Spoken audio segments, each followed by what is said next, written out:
ద్వారా యుద్ధాన్ని నిరసిస్తూ శాంతి కావాలని చెప్పేసి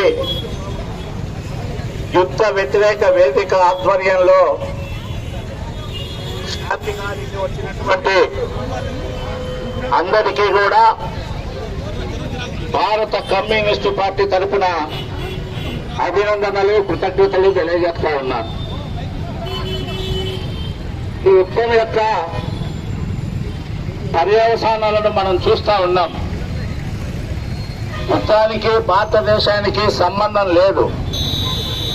అయినప్పటికీ యుద్ధం యొక్క దుష్ట ఫలితాలు మన ప్రజానీకం మీద పడుతూ ఉన్నాయి. పెట్రోల్ కొరత ఏర్పడబోతా ఉంది. ఎల్పిజి గ్యాస్ కొరత ఉంది.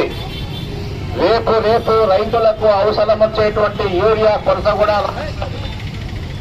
యుద్ధం అనేటువంటిది ఏ రకంగా చూసినా వినాశనకరణమే అనేటువంటిది మనకి ఇవాళ అర్థమవుతా ఉంది. ట్రంప్ అనేటువంటి వాడు ఒకడు ఈ ప్రపంచంలో ఒక మహా రాక్షసుడిగా ఎదిగి ఏం మాట్లాడతాడో ఆయనకు అర్థం కావడం లేదు. కెనడా నాకు కావాలంటాడు. కెనడా 51వ రాష్ట్రం అంటాడు అమెరికాలో. మెక్సికో యునైటెడ్ స్టేట్స్ ఆఫ్ అమెరికాలో భాగం అంటాడు. వెనుజులా 52వ రాష్ట్రం అంటాడు. క్యూబాలో నేను చెప్పినటువంటి వాడే అధికారంలోకి రావాలంటాడు. నాకు గ్రీన్లాండ్ కావాలంటాడు. అంటే ఇవన్నీ కూడా సార్వభౌమాధికారం కలిగినటువంటి దేశాలు. ఆ దేశాలలో ఆ ప్రభుత్వాలు ఆ ప్రజలకు కంటగింపుగా ఉంటే, ఆ ప్రజలను ఇబ్బందుల పాలు చేస్తుంటే ఆ ప్రభుత్వాన్ని గాని ఆ ప్రభుత్వ అధినేతను గాని ఉంచాలన్నా ఉంచుకోవాలన్నా ఆ దేశ ప్రజలు నిర్ణయించాల. కానీ వాళ్ళ దుర్మార్గుడు నా ఇష్టానుసారం నేను చేస్తా అని చెప్పేసి, మిలిటరీ సూపర్ పవర్ అని చెప్పేసి, నేను ప్రపంచాన్ని నేను ఆడించినట్లు ఆడిస్తానని చెప్పేసి వాళ్ళ దురహంకారంతో ఈ యుద్ధం మొదలుపెట్టాడు. కమేనీని చంపినాడు. టెర్రరిస్టు దేశం ఇరాన్ అంటాడు. ఇరాన్ ని అమెరికా మీద గాని ఇజ్రాయిల్ మీద గాని ఇరాన్ లో ఉన్నటువంటి టెర్రరిస్టులు దాడులు జరిపారా?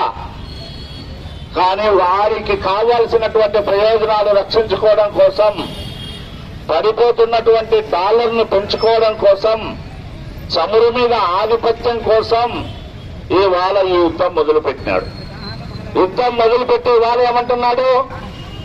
ఇప్పుడు అందరికీ సంకటంగా మారింది ఏంటంటే హర్ముజ్ జలసంధి. అక్కడి నుంచి దాదాపు 20 బిలియన్ క్రూడాయిలు నీకు ప్రపంచానికి సరఫరా అవుతుంది. ఇవాళ అదంతా నిలిచిపోయింది. ప్రపంచం సంక్షోభంలో కూరుకుపోయింది. జలసంధిని నేను ఫ్రీ చేస్తానని చెప్పేసి నాటో దేశాలను ఆహ్వానించినాడు. వాళ్ళు నిరాకరించినారు. కానీ వచ్చులు మాత్రం దగ్గర ట్రంప్కు.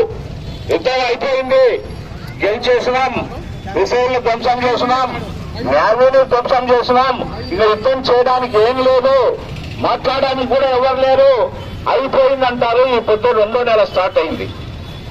28వ తారీఖు యుద్ధం ప్రారంభమైతే ఇవాళ 2వ నెల స్టార్ట్ అయిపోయింది. ఎక్కడ యుద్ధం అవుతుంది? ఇరాన్ తీవ్రతరం చేసింది. ఇప్పుడు ఎట్లొచ్చిందంటే ప్రపంచానికి సంకటము. ఒకవైపు శాంతి చర్చలు జరుగుతున్నాయి, మాట్లాడుతున్నారు.